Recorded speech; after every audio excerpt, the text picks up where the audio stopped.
एक बार फिर से आप सभी भाई बहन का स्वागत है। आप लोगों के कमेंट आ रहे थे कि सर क्वेश्चन के साथ आंसर का भी वीडियो बनाएं और उसको समझाएं। तो आपकी कमेंट को देखते हुए, क्योंकि आप लोगों ने काफ़ी प्यार दिया है, ऐसे ही आप प्यार बनाए रखें। तो आपके लिए मैंने वीडियो लाया है। आपको आप क्वेश्चन के साथ आंसर भी मिलेगा।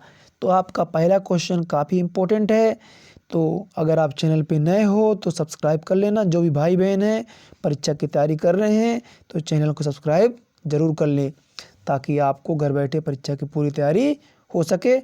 अगर आप और साथ ही साथ अपने दोस्तों पे वीडियो को ज़्यादा से ज़्यादा आपको शेयर करना है। जितना जल्दी आप वीडियो शेयर करेंगे, अपने दोस्तों को जोड़ेंगे, उतना जल्दी आपको वीडियो मिलते रहेंगे। तो पहला था शीत युद्ध के कारणों की विस्तार से विवेचना कीजिए। काफ़ी इम्पोर्टेंट हमारा है ये। चलिए जान लेते हैं। शीत युद्ध की उत्पत्ति के कारण। पहले हेडिंग आप क्या डालेंगे?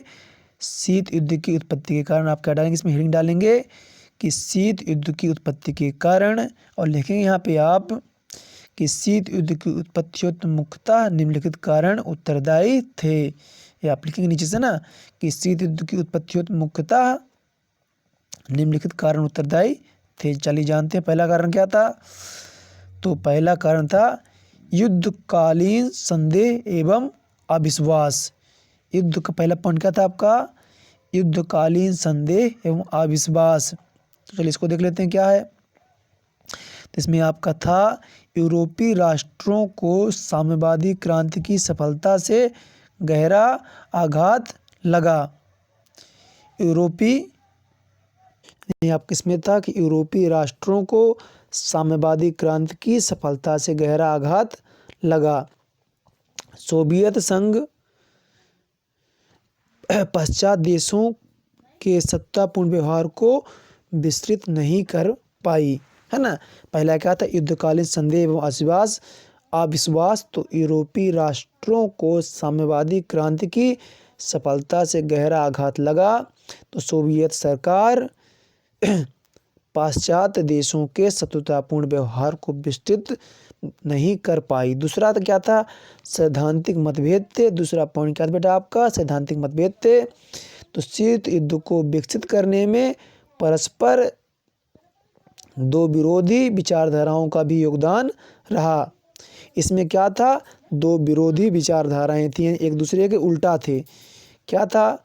विचारधारा क्या थी? जहाँ अमेरिका पूंजीवाद उदार लोकतंत्रात्मक देश था, वहीं इसके ठीक विपरीत सोवियत संघ साम्यवाद के प्रसार के लक्ष्य पाश्चात्य शक्तियों रूस से भयभीत थी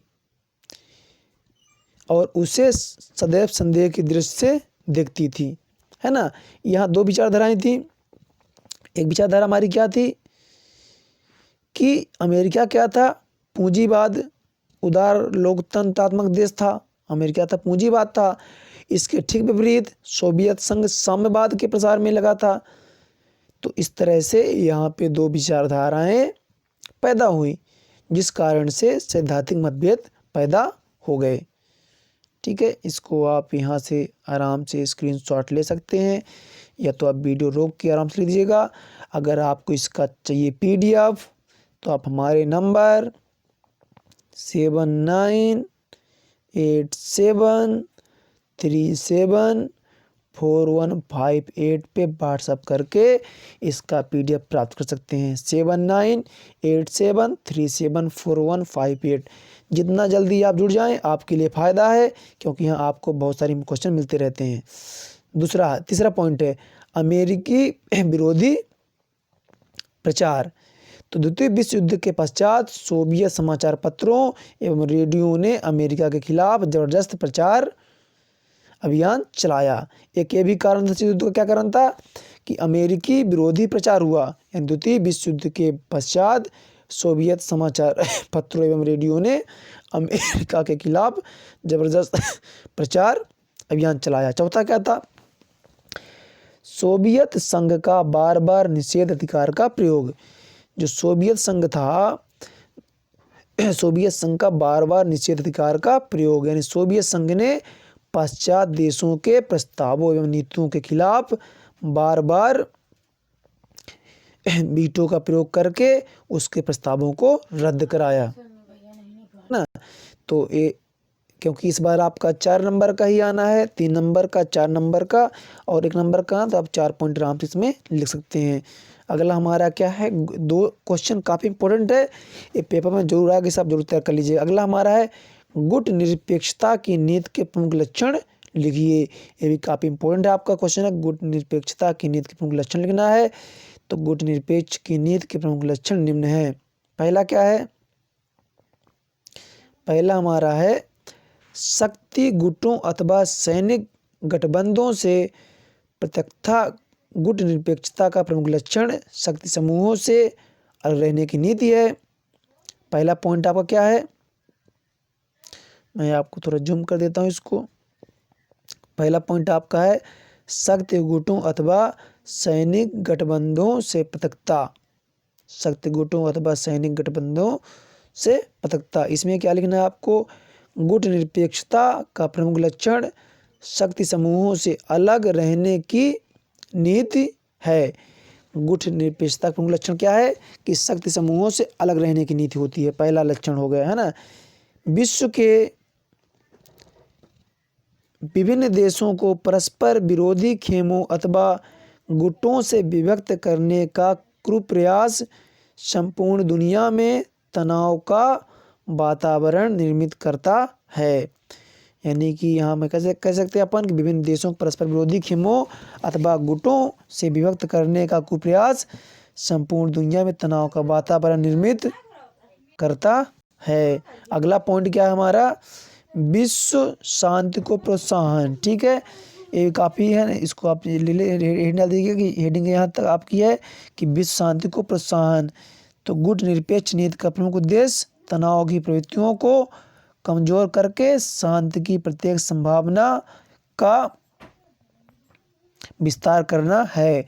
इस नीति की वजह से ही भारत ने कोरिया, कांगो तथा साइप्रस इत्यादि में शांति स्थापना के प्रयास किए थे।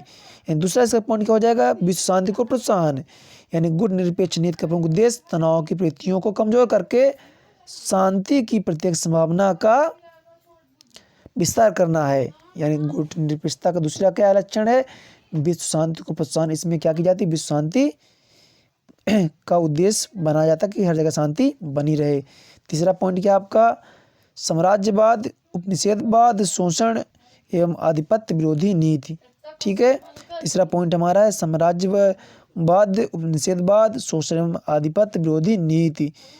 गुट निरपेक्षता की नीति राष्ट्रीय प्रभुसत्ता, स्वतंत्रता, समानता तथा आपसी हितों के संवर्धन में आस्था रखती है। इसके द्वारा संघर्ष, अन्याय, दमन तथा असहिष्णुता का प्रबल विरोध किया गया है। ठीक है, यानी इसमें क्या होता है, आपका जो स्वतंत्रता चाहिए सब लोगों को, समानता का अधिकार मिलना चाहिए, प्रभुसत्ता होनी चाहिए, है ना, इनमें सब में ध्यान रखा जाता है। इसमें मारपीट, अन्याय, असहिष्णुता सारी चीज़ों का दमन किया जाता है। हमारा अगला पॉइंट है गुट निरपेक्ष आंदोलन की सदस्यता ऐच्छिक, है ना, ये आपका पॉइंट यहाँ तक है कि गुट निरपेक्ष आंदोलन की सदस्यता ऐच्छिक।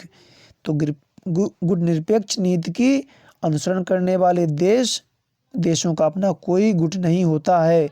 यह तो एक ऐसा आंदोलन है जिसमें गुट निरपेक्षता की नीति का अनुसरण करने वाला कोई भी देश अपनी स्वयं की इच्छा से इसमें सम्मिलित हो सकता है ना। इसका कोई संगठन नहीं है गुट है ना, जिसकी इच्छा है वो इसका सदस्य बन सकता है, जिसकी नहीं है नहीं बन सकता है। ठीक है, गुट निरपेक्ष आंदोलन की संस्था ऐच्छिक, आपकी इच्छा अनुसार है, आप चाहे तो लें चाहे तो ना लें।